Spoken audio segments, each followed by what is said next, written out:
capital T, that. I am one with the universe. I am one with all of existence. There is no other. I am that. As you inhale,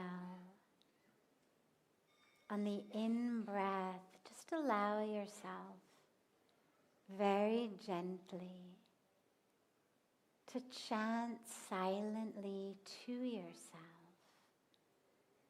So, as you inhale, so on the in-breath,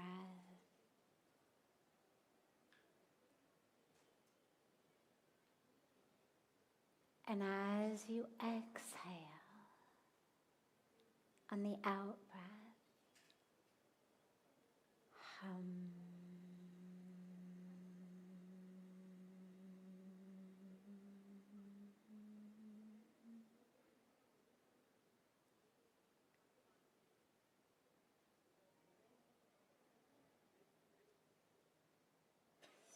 So,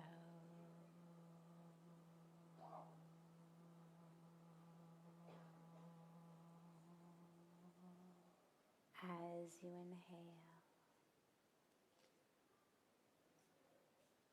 and hum as you exhale, as the breath rises and falls, as the awareness stays anchored within, just allow the mantra to chant silently, slowly, on the rise and fall of the breath.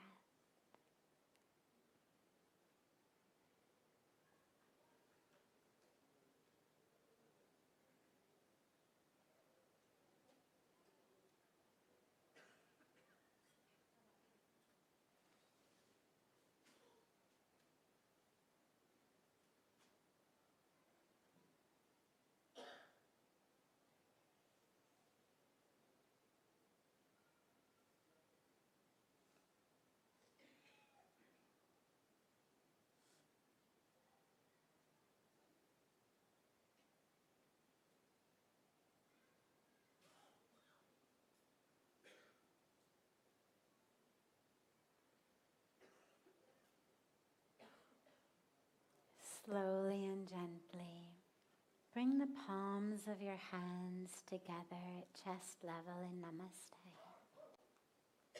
And gently rub the palms of your hands against each other.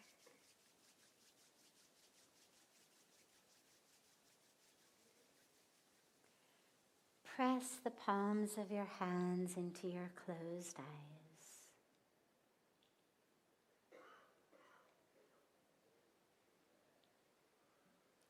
And slowly lower the hands and open the eyes.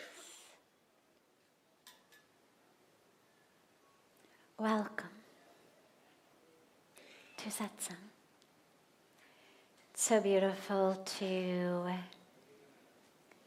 be gathered together. Those of you used to coming to Satsang every night will know I've been out for the last month plus. It's so beautiful to be back, gathered in this sacred space. For those of you for whom it's your first time, the word Satsang literally means in the presence of truth, in the association of truth. It's not a class, it's not a lecture. I don't come in with a pre-planned topic. It's not about me teaching you. It's about us together, diving into truth. And we speak about two different types of truth. there's what you could call the lowercase t truth, which is today is, what is it? Wednesday, right? Wednesday. It's the 18th. It's probably about 6:45, maybe 7 in the evening-ish. We're in Rishikesh. It's true. It's not a lie. But pick up the phone and call your friends in California or Australia. Not only is it a different time, but in Australia it's already the 19th. Different times, different dates, different places. And even here, an hour from now, it'll be 8, then 9. So that truth is a truth that keeps changing. It's true, but only at a very, very specific intersection of time and space.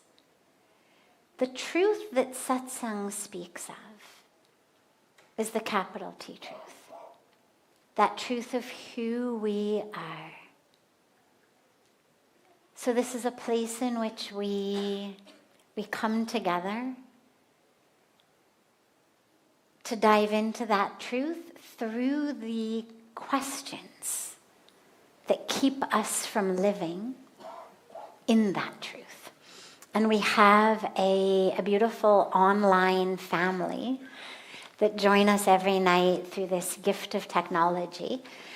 And in honor to the fact that they're not able to be here with us physically, we always start with one question that comes from them, and then we open it up to any questions that anyone here has.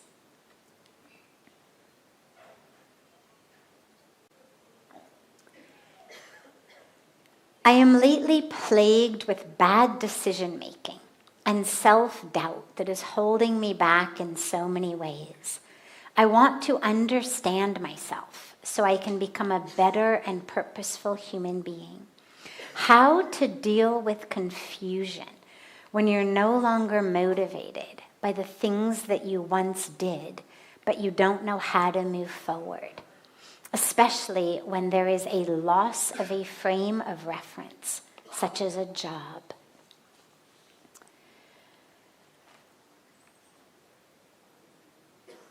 So this is one of the core dilemmas that we face as human beings.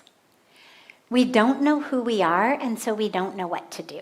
And when we don't know what to do, we make bad decisions.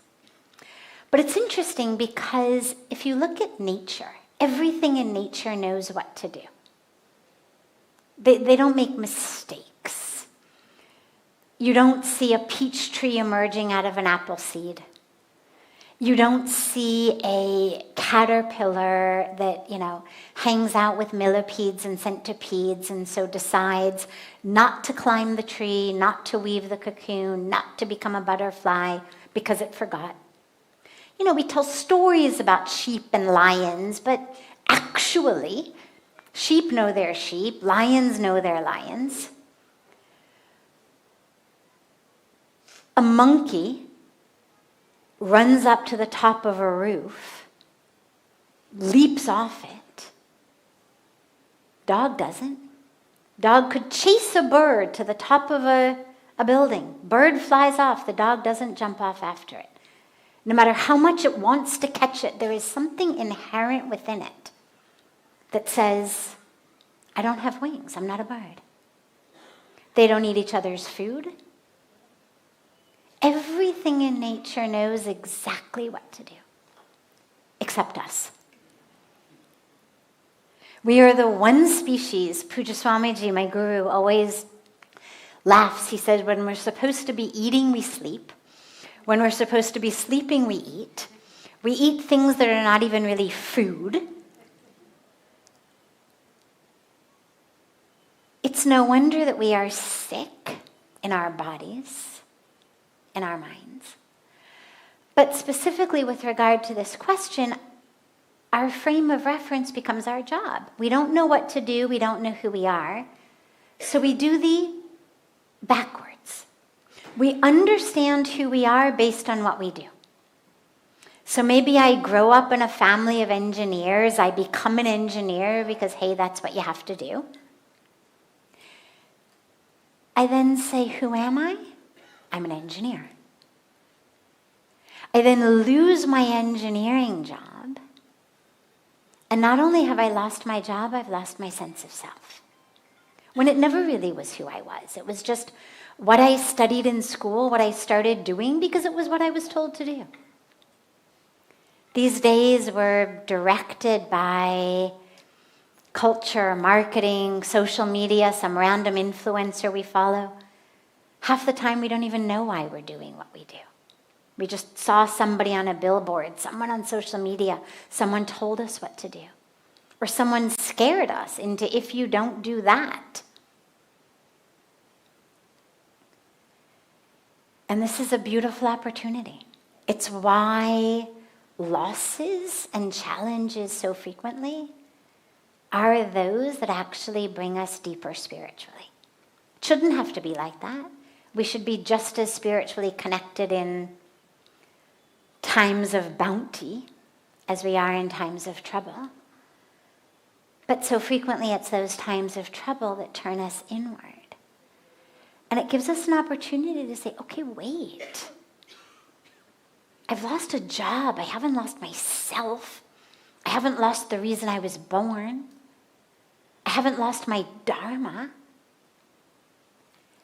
And so we use the extra time on our hands to say, who is the one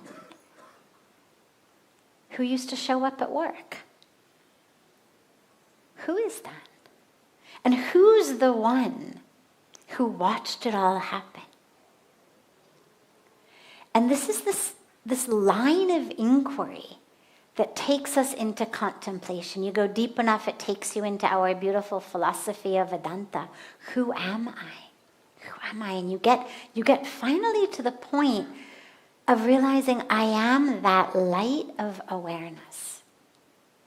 I can be aware of 100 different things in very, very quickly moving sequence. I'm aware of my hand, a finger, a glass, a table, a step, a paper, a couch, a man, a woman, a pole, a light, a fan. But awareness doesn't change. Just the object I am aware of does. And ultimately, the path is a path to realize I'm not the object, I'm the light.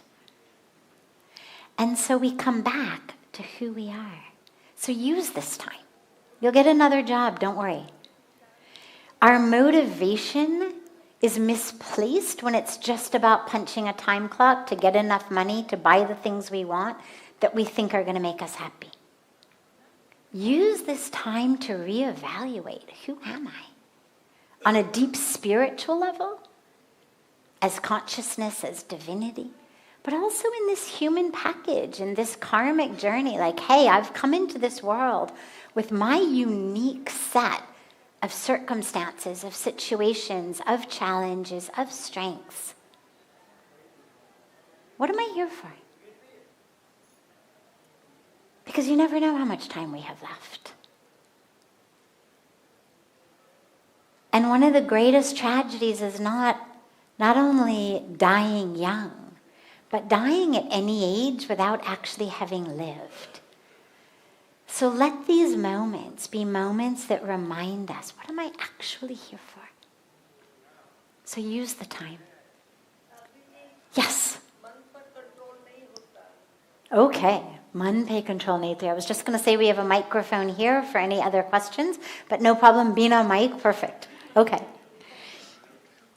How do we get control? How do we get control of our mind? Let me ask you something. If I say to you, मुझे इसी bucket को उठाना है. I want to pick up this whole stage, like the whole thing they've constructed this stage out of.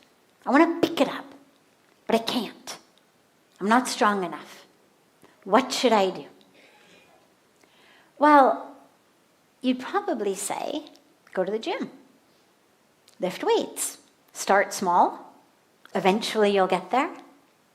I want to lift 100 pounds. How do I do it? It's not a magic wand. It's not a magic pill. If you go to the gym, you start with 5 pounds, then it's 10 pounds, then it's 20 pounds, and slowly, slowly, slowly you find, oh, if not 100 pounds, but 75 pounds, 80 pounds I can lift. But if you don't go to the gym and you don't lift those weights every day, it's not a matter that you're just miraculously going to wake up one day and be able to bench press a couple of 100 pounds. We understand that. If you say, I want to run a marathon, right? Better put on your running shoes and get out there and start running. I want to play the piano. All right. Sit down, get a teacher, practice. We begin with, twinkle, twinkle, little star.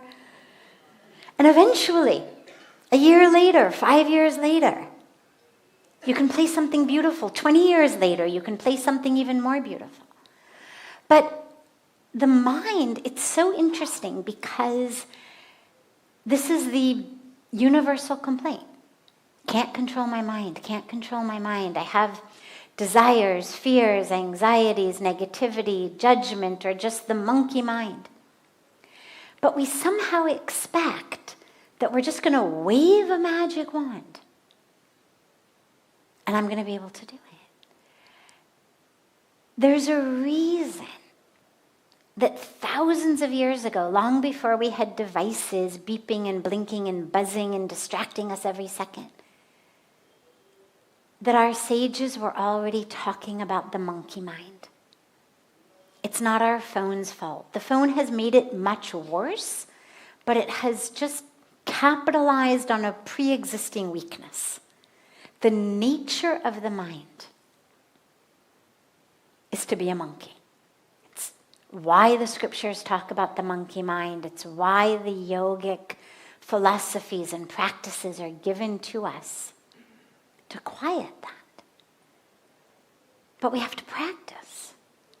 The science of yoga, the science of meditation, of japa, of working with the mind, is going to the gym for the mind. That's what it's for. And so, on a neurobiochemical level, the brain is not a muscle. But it functions like that. What we train it to do, it does. So you want to control the mind? First of all, make friends with it. Because I'll tell you a little secret. When we say, today is the day I'm going to annihilate my ego, guess who's listening? Guess who's in there listening? The ego. When we say, I'm going to control my mind, who's listening? The monkey mind. And then it starts to get very cunning and very clever and wear all sorts of disguises, and then the ego starts to dress itself up like the divine inner voice within you. Instead of that, make friends with it. It's a tool. Your arms are tools. Okay, they're weak, fine, work them out. But they're not your enemies just because they can't lift up the suitcase. The mind isn't an enemy. It's a tool. It's been trained for years and years and years to think in certain ways, typically negatively, typically with judgment, typically with rush, even just the simple practice of be right here now. One of the things that I love that happens in satsang is we'll be sitting in a beautiful moment and somebody will sneeze, for example. And 100, 200 heads go. Or somebody will open up a purse to get a cough drop, or whatever it may be, and the zipper goes, and everybody goes, like we've never heard somebody sneeze. Like we've never heard a zipper. It's the nature of the mind. It is so distractible. We close our eyes for 5 minutes. We're all over the place. We sit few minutes, we're all over the place. What's next? What's for dinner? Where am I going to go? What's for breakfast? It's the nature of the mind. Don't hate it. Don't fight it.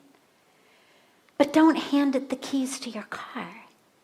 This is why we have buddhi, our intellect. It's why we have shuddhi, the purity of the intellect. It's why we do our spiritual practices, because if we cannot control the mind, we have no way to control the car of our lives. So start working with it. Don't blame it. It's been indoctrinated like that. We live in a culture that does that to our minds. And of course, these devices have just made it worse.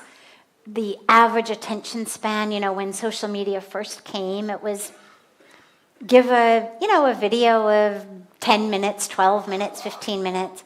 Then it became, it has to be 3 minutes or less. Like nobody can pay attention for more than 3 minutes. Then it became 90-second reels. Now it's like, they allow you 90 seconds, but nobody actually watches that long. So say your bit in 40, 45 seconds. Our attention spans are plummeting. And sadly, we are all becoming complicit in that. So we're saying, okay, no problem. I'll talk really, really, really fast so that I can get it to you in 45 seconds before you get distracted. But that's not actually helpful. Because everything in life that matters, love, a beautiful conversation, a loving connection, a good book, an important discussion, God realization, combating climate change, bringing peace, raising children. It requires attention. It requires the ability to be present. So start practicing. Start with meditation. Japa, the practice of a mantra, is one of the most powerful technologies that we've been given. And if you are not from a religious tradition in which it feels appropriate to you or compelling to you to have a Sanskrit mantra from the Vedas, don't worry. It can be anything.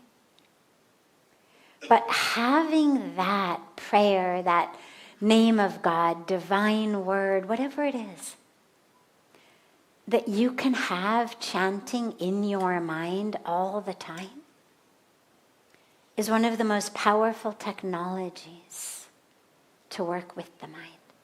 But get started, start working. It's the nature of a monkey, but we have thousands and thousands and thousands of years of technologies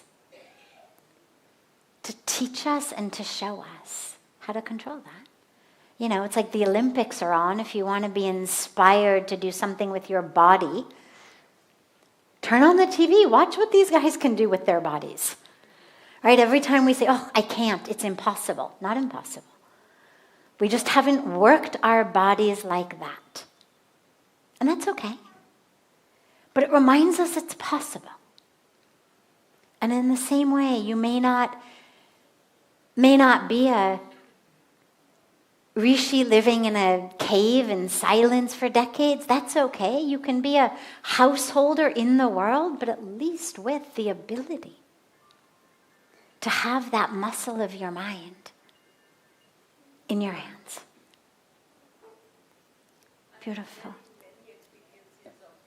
Wonderful. Yes. Wonderful. Other questions? Yes. Come, stand.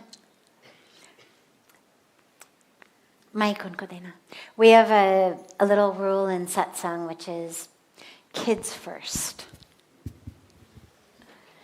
Would the absence of death have a positive or negative impact on the life that remained? Would the absence of death have a positive or negative impact on the life that remained?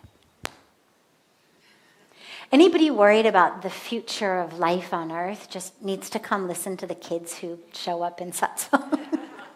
Nothing to worry about. The depth that comes out of their mouths. Thank you. Okay, well, it's a very interesting question. Purely theoretical, of course. I think in general, from what we know from psychology, scarcity breeds value. It's why if I want to sell you something, I'm going to say 1 day only sale. Get it now or it's over. Or I'm going to tell you I've only got one left. Right? This is how people sell things. 24-hour sale, 5 left. You go on Google Flights to buy a ticket. It'll say 1 left at this price. Scarcity breeds value. And so I think, hypothetically and theoretically, of course, that if death were out of the picture, I think we might be inclined to get somewhat more complacent about how we live our lives. One of the most powerful spiritual practices is to live every day like it is your last. It's one of the reasons why people who have been given awful diagnoses, whether they recover or they don't, I've seen it in both cases, why even when they don't recover and that awful diagnosis ends up taking their life, why so frequently they're actually grateful for it. Because in those remaining days, weeks, months, years, they find that they actually live more and deeper and better than they had in all of their years before it. If they actually survive the bad diagnosis, we look back on it as a life-transforming experience. So I think in that way, I think it's very good. On a purely physical level, of course, then it raises the question, well, if there were no death, do we live forever in our bodies young and strong and healthy, or do we live forever in our bodies at 93, 94, 95, and they just don't actually die? That would be, I think, decisively unpleasant, whereas living in a young, healthy body forever would be much more pleasant. But I think the idea that we have a limited amount of time gives a very beautiful aspect to it, because it makes it much more precious.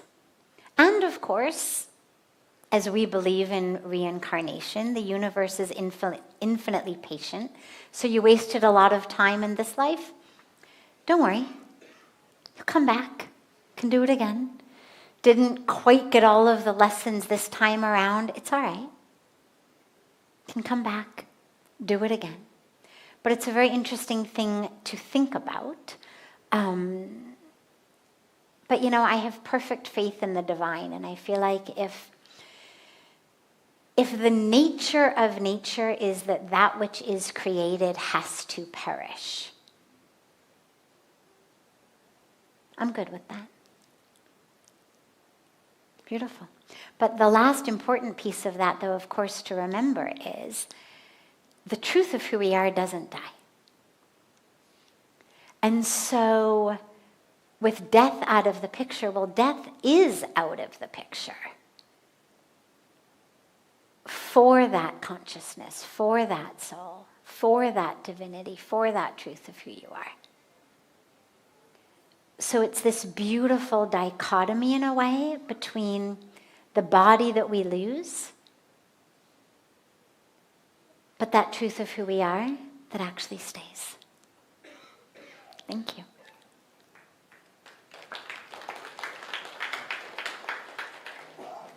Question? Okay, maybe tomorrow. We have time for one more question, if there is one more. Yes, of course. Pranam. So my question is, Just unko mic dena bhaiya. So hello, Sadhviji Pranam. My question is, in today's world, almost every time success is measured by, the impact you create, the legacy you leave behind. So, from a spiritual perspective, how do you think about legacy? And do you think others who are living normal lives, how should they think about legacy, and does it have any real significance? Beautiful. Well, the most important legacy isn't what starts when we die, it's what starts every minute of every day. Legacy isn't just a bank account that I leave for my heirs or a house that I bequeath that they get some money from. But my legacy is, how do I impact those in the world today? Those I'm directly interacting with? And how do I impact the planet? Quantum physics is now catching up with what our rishis told us thousands of years ago, which is everything you do is impacting everyone else. Today they call it quantum entanglement, string theory. But this is what the rishis said thousands of years ago. Everything we do is rippling out into the world. We see it with climate change. We see it with poverty. We see it with violence and discrimination. We see it with pollution. Everything that I do, what I eat, what I wear, what I buy, the trash that I throw, where I throw it, the words I speak, the gossip I share or don't share, it's all having a ripple impact in the world. So legacy is that which I think we need to start thinking about in terms of this minute. What is my impact right here, right now? And as is my impact right now, well, so it will be when I die. It's like that beautiful quotation of, nobody's going to remember what you actually said or did, but they're going to remember how you made them feel. That's the legacy. One of the mistakes that parents make is forsaking their time with their family in order to make the money that they can then give to their family. And one of the truisms that we know across the world is that actually what families always want is time together. And you hear kids all over the world say, I just wish Dad or Mom would spend more time, like I would give up all of my toys if they would just spend more time. So what is it that makes us think that those same people who wanted our time, not our money when they were young, are suddenly when we die going to just want the money? The legacy that we leave is how did we make them feel when we were alive and we were with them? Because I'll tell you one thing, no amount of money, no big of a mansion or cars or business or whatever you leave anybody is going to fill a hole in them left by the absence of presence, love, care, attention, connection while you were alive. So instead of trying to build the chest of what we're going to leave them when we're gone, focus on what we can give them here. And the legacy will start to take care of itself. But it's a beautiful way of thinking about success, because it's what I was saying in the Arti, that it's not what for me. Because most of us think of success as, what am I accumulating? What am I acquiring? But to think about it as what through me. But, another aspect of that is there was a beautiful, beautiful saint who some of you actually knew very well, who used to live just across the river from us here in Rishikesh, named Swami Dayanandji Maharaj. Brilliant, amazing, divine, beautiful being. And he used to say, the only definition of success that means anything has nothing to do with how much money you make, nothing to do with how big of anything you build. But the only definition of success that matters is how you respond to the inevitable times, inevitable. Even you're spiritual, even you're good, even you're amazing. It's inevitable. It's the nature of nature. The inevitable times that the universe does not behave the way you think it should. When things don't go the way you want, which they inevitably won't, how do you respond? Internally and then externally. And if we make that our definition of success, which is a very interesting one, it turns the entire model of success from external accumulation to internal awareness. How am I going to permit someone else's choice of words, of actions, of clothing, of whatever they're going to do or say? How am I going to permit that to unseat me from my anchoring, my grounding, my truth, my compassion, my love, my peace? When they don't do what I want, do I react? Do I lose myself? Or do I stay? How do I respond? And when that becomes the definition, then we move through the world. Sure, have a big business, accumulate, nothing wrong. I mean, there's nothing in spirituality that says, thou shalt be dirt poor. Thou shalt not be successful. Nothing says that. But what it says is that our focus and our attention is not on the accumulation and acquisition, even if it's then to just leave it behind. But it's on the inner work, and then the rest falls into place with whatever our dharma is, our karmic package is. So as you think about legacy, think about in this very moment, what is the ripple impact that I'm having on this planet? Every minute, every moment, every choice, what I say, what I think, how I act, how I live, how I work. How does that ripple? Not just into my company, my employees, or my family, but everybody down the line, the providers, the suppliers, the full package. But always keep coming back also to that beautiful definition that Swami Dayananji Maharaj gave us, because honestly, one of the best legacies you can leave is spiritual kids. That's what our world needs.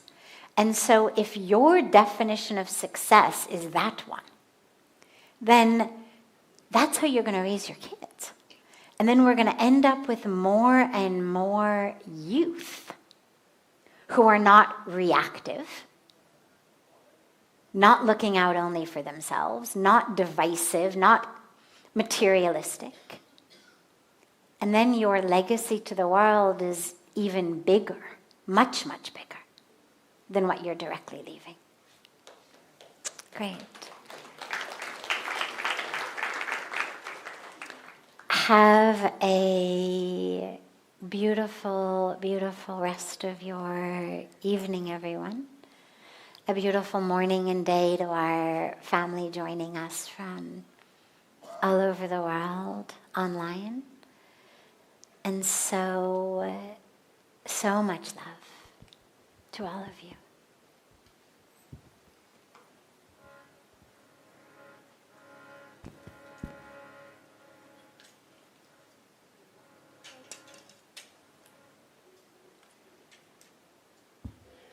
Thank you, Sadhviji, for this beautiful satsang and the brilliant questions that were asked.